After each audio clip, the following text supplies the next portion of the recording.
Brad Johnson. It is September 11th, 2019. Interesting day to begin with, but I wanted to talk about two things. First is General Flynn, as I recall, was one of the first casualties of the whole investigation on Trump. Am I remembering that right? And also, some things have come out lately that might indicate that it was entirely fictional, the reasons for convicting the guy. But you know what? It's just a dim echo in the back of my memory. Please straighten me out on that. Okay, yeah.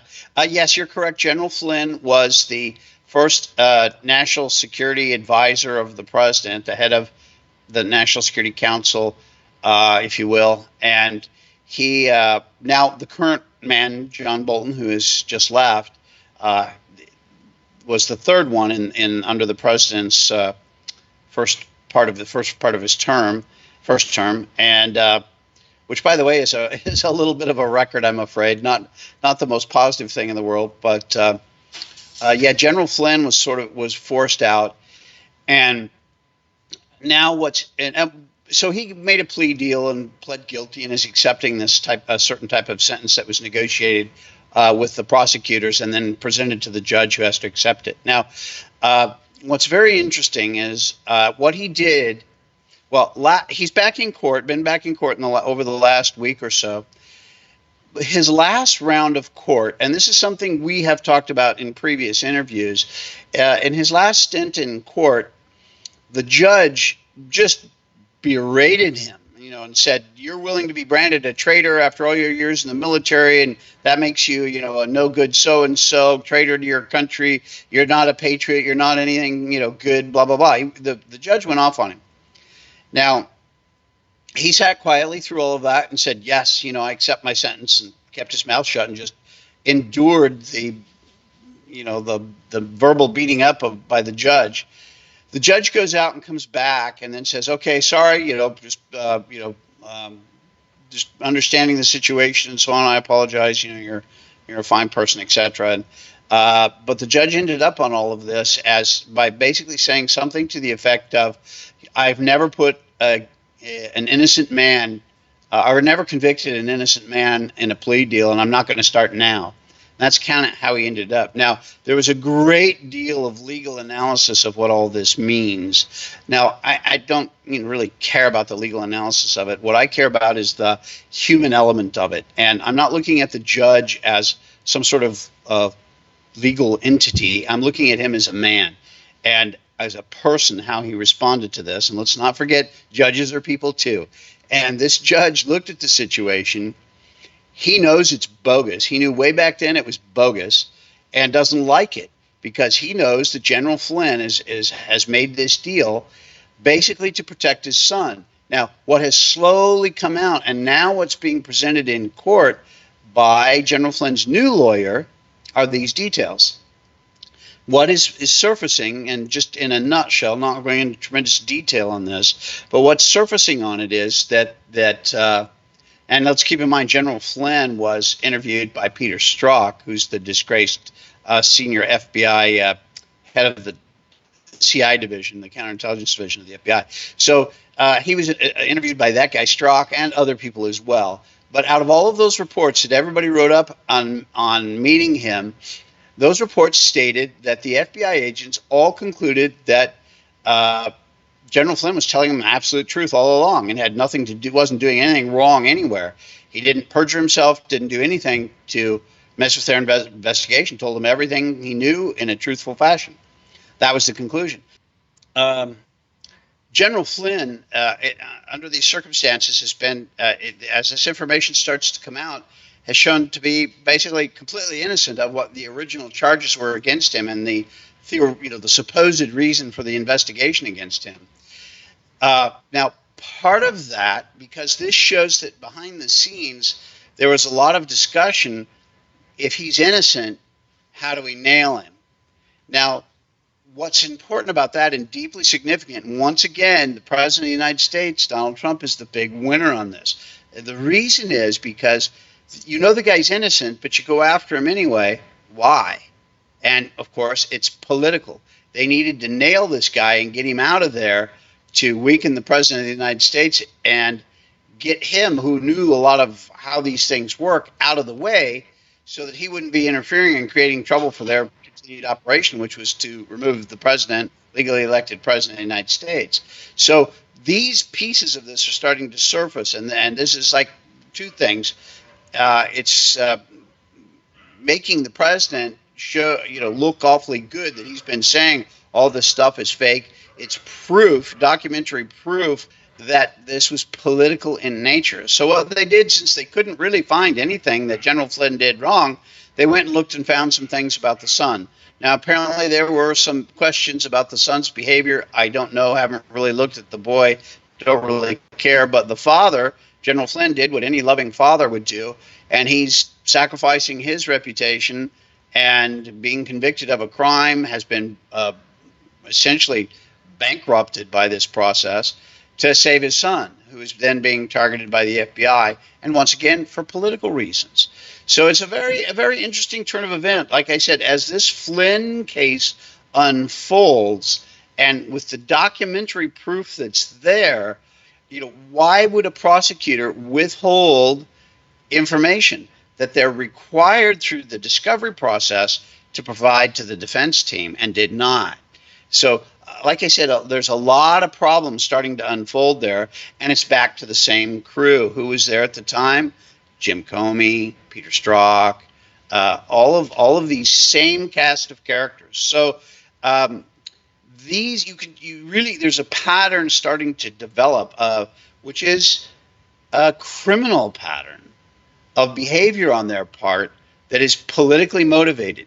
They did things that are fairly black and white as illegal for political motives, a political corruption, not a criminal corruption. I mean, in the sense, the distinction I'm making there is that they were politically corrupt, not corrupt in the sense of like the mafia was paying them $50,000 under the table to leave them alone or something. It was based on their political views. They allowed themselves to be corrupted, where they broke the law in order to obtain the political outcome that they desired. Now, that's criminal as well. They politicized their office. Absolutely. But beyond politicizing their office, they used the powers of government to target innocent people for political motives. Now, that's absolutely third world. And let me say, I've lived in most of the rest of the world, seen most of the rest of the world, and spent I've spent decades overseas. And the fundamental building block of society, beyond like the family unit, but as a structure, the fundamental building block of society is the legal system. If that legal system doesn't work, and this is something, again, we've discussed previously, then nothing can work. Because then the only way to enforce laws is not through the legal system. The only way to enforce laws is through the use of force.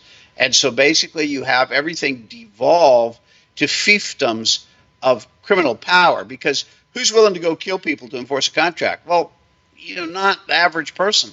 They don't want to do any of that sort of stuff, but the average criminal is happy to kill somebody over money. They do it every day. We see these sorts of murders take place worldwide all the time. So what happens is, of course, those groups that are perfectly willing and happy to use force to get what they want are the ones that then the power gravitates to them, because you can't go to the legal system. And that's where you start to see the police paid off and all of those things be a problem. And even in, using poor Mexico, who I beat up from time to time over these sorts of issues, they get trapped in this cycle of that you can't break out. The police are paid for by, a lot of the narco traffickers and the transnational organized criminal groups, because the government can't afford to pay them because they're bankrupt. And to be elected in a place like Mexico, you need a lot of money, just like here, just like in Canada, like everywhere else. You need money to run for office and to win. And where does that money come from? Since the economy's crappy, it comes from the criminals. So to get elected to office in Mexico, Colombia in many ways, you require funding, and that funding is just not something you're going to find in decent people's hands that are willing to give it to you. And the people that might be able to do that, there was a Colombian named Galan years ago that got murdered by the narco traffickers because he looked like an honest politician that was going to take it to him, so they killed him. And that's the problem. They get into this trap, this cycle, and can't get out. So this this turn towards the perversion of our legal system for political gain is extraordinarily dangerous. It creates chaos, and that is something that a country of laws like the United States and of the Constitution just cannot have. We cannot allow it. And if those people have done it to overthrow a duly elected president of the United States for their own political desires, that has to be treated in the most harsh manner possible. And if it does indeed rise to the level of treason, then everything should be on the table for their punishment. And as we've discussed before, U.S. Attorney General Barr has reinstated the federal death penalty. So if indeed it's true that, and all of this can be proven beyond a shadow of a doubt, I would say in this case, then the death penalty should be on the table for these people that were involved. And this lesson needs to be driven home. We cannot allow this type of degradation of democracy. And if the United States goes down the toilet, a lot of the free world will follow. It's going to be very difficult to recover, and certainly would be hundreds of years before we see, I think, the level of civilization that we've enjoyed in the recent decades to resurface to the degree that we've seen it and enjoyed it. What's tragic is that the people of Hong Kong clearly know that, and the people of Canada do not. Yes, I think you have a very valid point. I would lump together, if the Canadians and Americans don't mind, I would lump the Canadians and the North Americans, the U.S. citizens, together in on this. And very few people realize just how valuable these things are, how dangerous these problems are. Whereas Hong Kong, as you say, pointed out very correctly, they're on the cusp of being under the absolute dictatorship boot heel of the Communist Chinese Party. And if they crack down on them, there is no personal freedom. There is no personal freedom. If you don't say what they want you to say, and if you don't follow the party orders, they'll kill you or put you in jail or one way or another dispose of you. So I certainly don't want to see that here in the United States, nor do I want to see that in Canada, nor do I want to see that in Western Europe or really any place else. If we could free these people to, start to work to their potential and everything, that'd be better for the entire world, better trade, better economy on the world stage. So this is it's so fundamentally important, and yet it's being treated so trivially by certainly the press, the mainstream press here in the United States. And that is a danger that cannot be allowed. I'm very alarmed. I hope that this gets taken care of.